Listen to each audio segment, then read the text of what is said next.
Kota menye prejudicial yesi ya kwa koto ambulance edi abre Ghana ambulance ye na meya ebisi so am ye kira ase ya twro ho so am constituency no akota esi wono mo a unhu se ambulance ne si wono mo no mama akwaba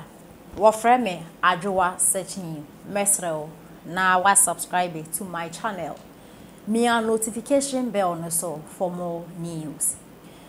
Sompa FM omo program ya omo ye no every morning hour to need ade ache bia Omanhene ya wadu boache na ne crew anape omo ye discussion efa ensema etwegu ewo oman Ghana ho na ene discussion omo eye no efa eye honorable ato Forson ne ambulance nsensema ewo court mekire abra NDC amayokuo no ewo so no na oye finance minister na onkoto ambulance embra no menim so okoto cargo car so okoto abobo yawo ene ye ntime nkire ambulance na ntime yenye adwuma omo de nsem no akodan court omo ekirese wa boman ne ka nti on provide sika no we so onko demo so wa ko demo so sika no bekew ene ye ntime nkire na ebusuanfo NDC fo age ayirem de denden se enya ade a omo beba na ofene say court a prosecute honorable ato Forson NDC fo beka say oh, and yes, I am person be prosecuted at Forson no dabi name woman no. Aye, honorable Godfred Odame, Ninsem be a PAP mono, and omo HSL 1 year fair to Oman way. I will be away attorney general na one kind of quarry no. And a side in a year deal with, and I say at Forson, I am per se or Beko jail. But and this is for Mobua.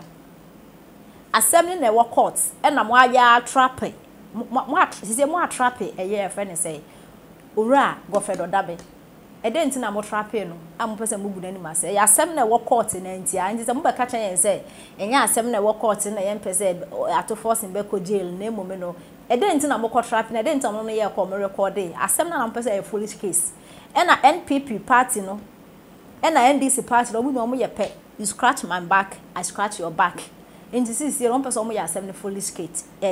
case na e was ensem mu e na owura Omanhene ya wadu boache na ne crew omo ye ho discussion na pe na ansa na me de ensem a omo kan bebro no nyansa sempa na omo kan na ansa na me de ensem omo kan ne bebro no me ka we kakra me nche now NDC fo samejamfi owura si edu ketia ize won den o kan obi ba be di whatever social media se wo ma me ne ha wo ajimu nim nyansa mo a mo di sam kwasa sam wo social media mo ya bodam fosin obi a NDC fu ye mon dey His Excellency Nana Dankwa Akuffo be ye president. I'm not talking for NPP. I am not talking for NDC. He kasa mo man Ghana. $3 million nwasem na ye kan wa hano no. His Excellency Nana Dankwa Akuffo be ye president. Us Ghana ye ambulance. May provide one constituency, one ambulance. See any ambulance will cover baha. Oxygen wo, bibia wo, everything in pabibia set and whatever and will distribute a constituency be a honorable Ato Forson NDC more pens, most more ambulance, but some more ambulance I'm a buy. More crackers and up and a muria, mudia magazines or mutu try the young person magazine for Eduma. I have an ambulance, wire magazine. Ambulance why you Kumasi magazine and the identity this for motisa. Uncle ambulance and ambulance and tinya juma and then this for ye juma. Samija and Finne see don't ketia, me patch ambulance and ye juma na. Anya juma Abubo ya no kosi sabai, wabo mine ka. Inti yes won't ya. And answer uncle jail. Obeko jail, no one has to chase can account because wabo or mine cron. Most of months yase. Ato Forson enko jail bia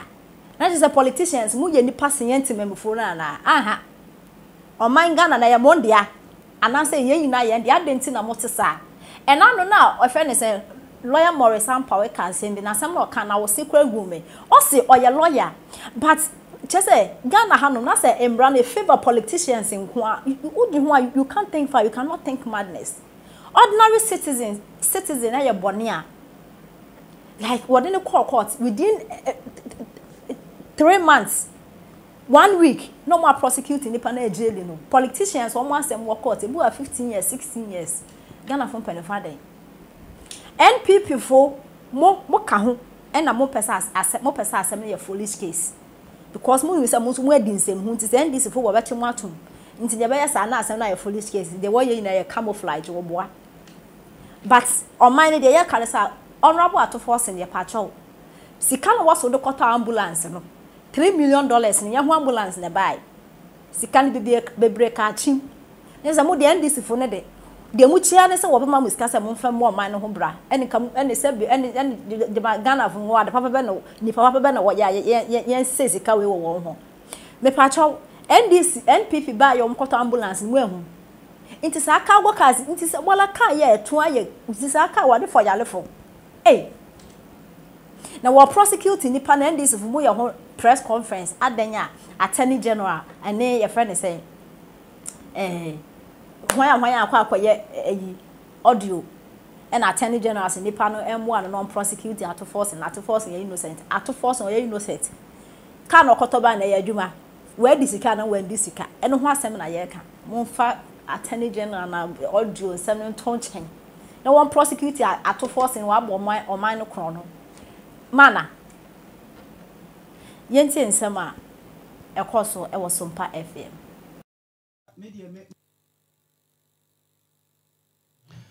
ase o mine akota wan we be say ya me de akọ you scratch my back I scratch your back hwe NPP ni NDC di omo ye nyina sesebi mpreduasa omo beji mi Ghana for say asem no be bi akodo no ida se ba ko ho be kire no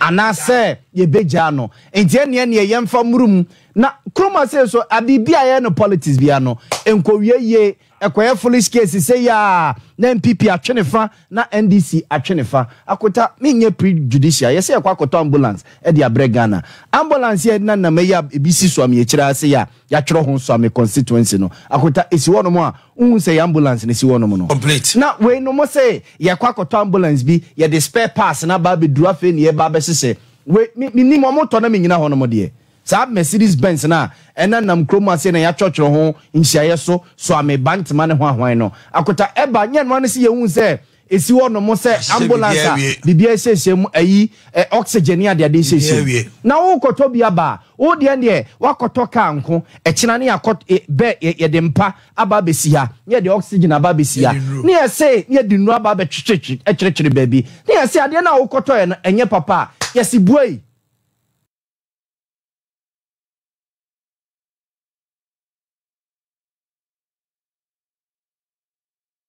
near the politics about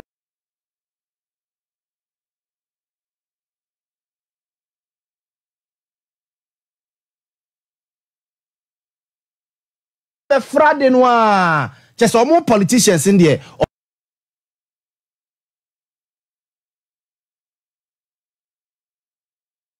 Omoya boni enye yi.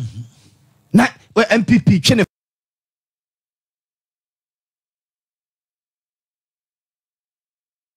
na NDC chenefa ne say attorney general ene obi edi nkomo na konta utie nkomo no a man no ene attorney general edi no a ade a me hu ye metie no eno about 60 minutes we say no ade a me hu ye say oni attorney general edi nkomo the phone at loudspeaker ena ote dem ena obi wo dem ho bi na o record ade no enti enye ne phone say phone ti say ofre me na me no me no kasa o phone so na me am phone no e recording it direct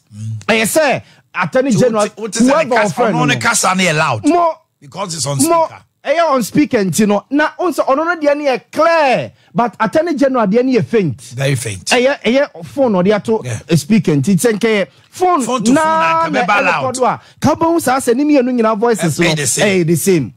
so hu e na no obi di nkomo e na wo kasa bebrebe asa akota wo pese wo kasam e de sema no e je se wo ti attorney general no akra kan se e phone so na me no wudi nkomo no minim so record me anase record so no de wo de fato nchen we kukuri anase ye de so ai ye nye prejudicial of omasem na da court no but e bra so say ye nwere Ghana for nkakra ye sika na ye be 3 million euros so se wa hwan se sika we wan we ya ani me betima ye okroma say asem ketwa na makwa na MPP ni NDC na NDC jinafa na MPP no but NDC say so omon kase mo prosecute Addo Forson police case asem wey abe police case na down no mo sa no opa police case na one time ma na asem na no kan enye nipa na appointed no ma me enye nipa na appointed no isa bre we ya ti wo sesei MPP say parliament di aye na minority leader mo kwa jeli no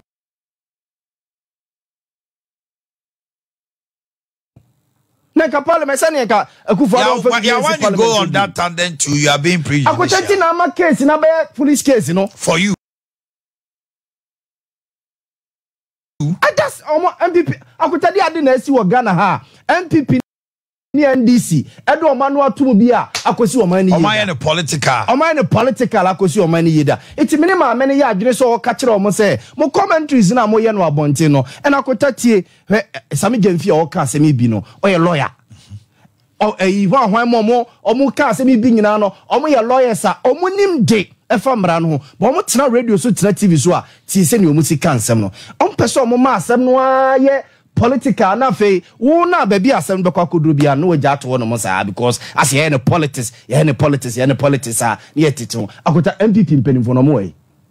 MPP mpenimfo no omo ya omato aba ma no mo wa he kuruma sei adai enra it key your friends and mine your friend Frank Davis ni akọ address media no I saw you lawyer akota na NDC omo ni legal team NDC ni legal team na enra mbetima mani pa no address media na the national chairman and so national chairman but national chairman the kasa na say just go there lawyer akota we national chairman of MPP away omo he I say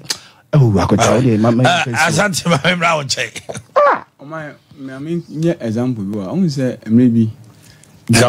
na me small portion of man land bia me was asasi bi no na so for bia totre na me de keto ba ko so push me na de bia na in eventually me de ko se court nim emmoa na fast forward 2022 ye bo we camp no o ma me wa na mu papa bi wa ha si na me hwe na nim sam